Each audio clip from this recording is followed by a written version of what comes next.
तो सुबह सुबह उठकर हम दोनों आ गए खेत पर। हमारा यहाँ पर क्या बोलता है, राइस का खेती बहुत ज़्यादा होती है, इसलिए कीड़े मरने का दवाई लेकर आ गए हूँ दवाई लेने के। और तुम्हारा दादा मुझे सुबह सुबह पकड़ कर लेकर आइए, चलो खेत पर चलो, हमारा साथ हेल्प कर दो।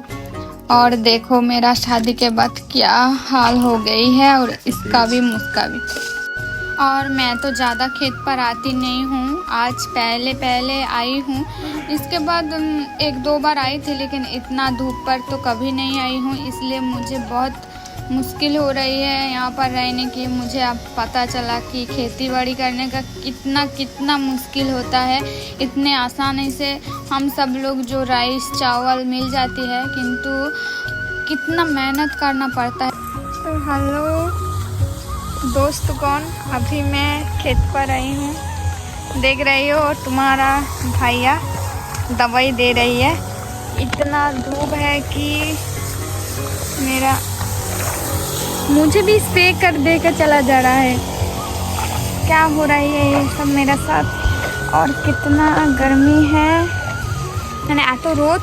জানো তো তোমরা সবাই, আমার তো একটু হিন্দিতে কথা বলতে খুবই সমস্যাজনক হয়, তোমরা তো বুঝতেই পারো। এত রোদ কি আর বলবো।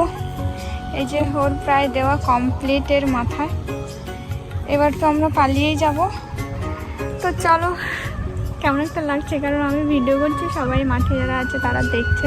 এই যে দেখো আসছে, কত দিকে আমাদের জমিন, এখানে একটা, ওইদিকে একটা, সেদিকে একটা, এত জমিন, চারদিকে ঘুরে ঘুরে ওষুধ দেওয়া। আর এই যে সূর্যমামা আজকে এত তীব্রভাবেও বেরিয়েছে, কি বলবো, মানে থাকতে পারাটা অসম্ভব হয়ে যাচ্ছে। তবুও কত কষ্ট করে ছেলেটা জমিনে ওষুধ দিচ্ছে, ভাবো তাহলে কত কষ্ট। তোমরা যারা ভাবো মানে এই যে কম করে খাও আর বাকিটা ফেলে দাও, ওইটা যে আসে কত কষ্ট করলে, বুঝতে পারছো তো, কত কষ্ট করে জমিনে ওষুধ দেওয়া, ওর পরিচর্যা করা, সার ওষুধ ঠিক টাইমে দেওয়া, জল দেওয়া, ওকে কাটা বাঁধা ঝাড়াই করা, খুবই কষ্টকর ব্যাপার। যারা একমাত্র চাষি তারাই জানে।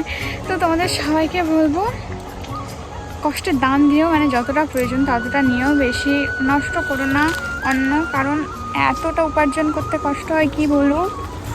আর এই যে জমিন চারদিকে, সবাই আমার বাড়ির আশেপাশে আমাদের নিজস্ব জমিন, সবগুলো নয়, আবার এতটাও বড় লোক আমি নই যে আমার পুরো এই এলাকার যত জমিন সবই আমার। কিছু কিছু আছে, কিছু আত্মীয় স্বজনদের সবার।